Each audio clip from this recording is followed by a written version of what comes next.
سوائے ابلیس کے جہاں میں سبھی تو خوشیاں منا رہے ہیں۔ ارے وہ ظالم انسان، تجھے اتنا معلوم نہیں کہ تو نے کس کو کہہ دیا ہے۔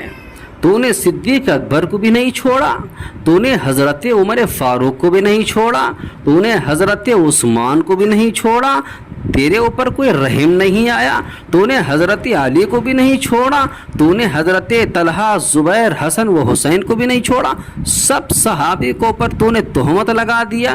مطلب تیرے شعر سے یہ ہے کہ سوائے ابلیس کے جہاں میں سبھی تو خوشیاں منا رہے ہیں، یعنی ابلیس کے بعد سب تو خوشیاں مناتے ہیں، ابلیس جو ہوتا ہے وہ خوشیاں نہیں مناتا ہے۔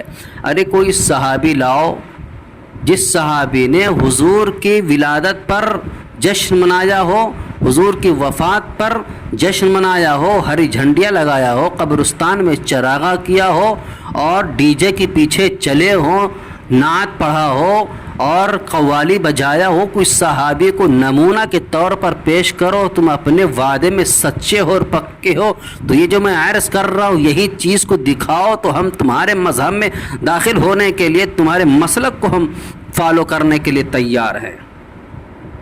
ایک صحابی تم لا کے ہمیں دکھا دو کہ فلاں صحابی نے یہ کیا ہے اور ڈی جے کے پیچھے چلے ہوں، طبلہ بجایا ہو، لاؤ نمونہ کے طور پر۔ میرے عزیز دوستو، 12 ربیع الاول کو عقائد دو جہاں صلی اللہ علیہ وسلم دنیا سے رخصت ہوئے ہیں۔